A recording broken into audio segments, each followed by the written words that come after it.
personne assez solitaire. Et puis, j'aime bien être entourée des personnes que j'aime et dans des milieux assez fermés. Voilà, ça me définit absolument. Ce branche tout simplement parce que je me suis rendu compte que nous lisons moins.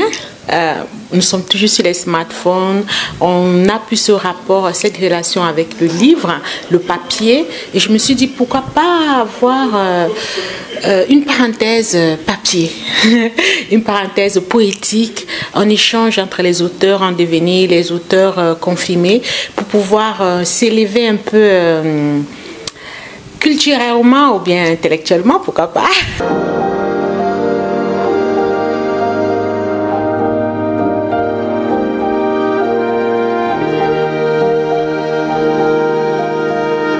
C'est une journée très réussie. On a eu pas mal d'écrivains qui sont venus d'assez loin et qui ont fait des exposés vraiment magistraux. Et nous avons pu apprécier l'intérêt d'abord de la littérature, l'intérêt que les gens aujourd'hui s'adonnent dans la lecture, dans l'écriture, etc., dans l'art tout court. Et vraiment, ça a été fructueux. C'est un moment authentique de la culture camerounaise. Pour le niveau des écrivains, magnifique, excellent, parce que nous avons des poètes, nous avons des philosophes, des sociologues, nous avons comment dirais-je, des essayistes. Donc nous avons un grand panel divers dans l'écriture. Et l'échange a été très fructueux. Alors, je m'appelle Fatima Chpiban Benassar, je suis poète et artiste peintre. C'est la première fois que j'assiste à ce brunch littéraire.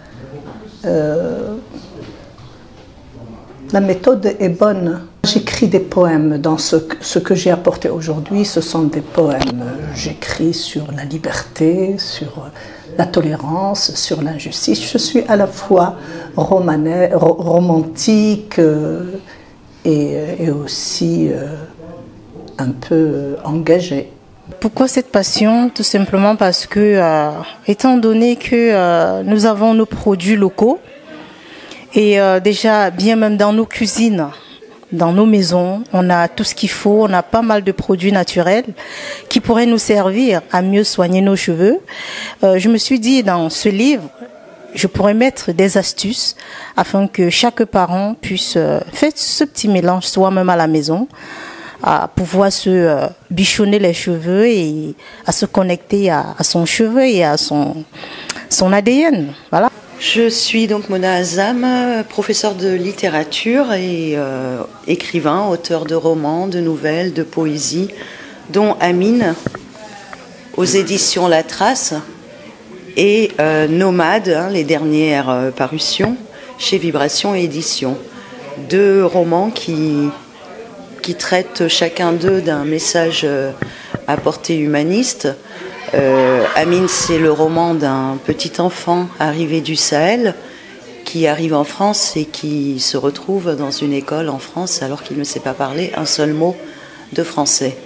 Et donc c'est un roman sur la nécessité de tendre la main à ces petits-enfants venus d'ailleurs, venus d'Afrique, et de pouvoir leur transmettre justement par la langue les moyens et les armes pour survivre dans un pays qui n'est pas leur pays. Passionnant, envoûtant, accrocheur. J'ai aimé parce que je me rends compte qu'on a autour de la table des personnes qui sont vraiment passionnées par la littérature et pas seulement, qui sont aussi passionnées en fait par l'écriture en général et qui ont besoin de transmettre. C'est surtout ça, ce désir, cette envie de transmettre, de pouvoir permettre aux autres d'accéder à certaines connaissances qu'ils peut-être ils n'ont pas, ou alors qu'ils ont déjà, mais dans un autre sens. C'est surtout cela qui m'a accroché dans ce branche littéraire. Bon, cette journée, déjà je remercie Calvin Joary qui a bien eu la gentillesse d'accepter d'être le modérateur. Alors nous sommes divisés en deux parties, c'est-à-dire la première partie présentation des uns et des autres, chacun parle de son livre, et la seconde partie, nous allons être plus dans les échanges, dans les débats, et puis voir ce que nous pouvons retenir de ce premier branche. Je m'appelle Nathalie Brigongoum d'Envolée Gourmande. Je suis ravie d'être là et bravo à Majoli d'avoir organisé ce brunch littéraire qui nous permet de confronter les idées, qui me permet à moi de rencontrer de nouvelles personnes passionnées.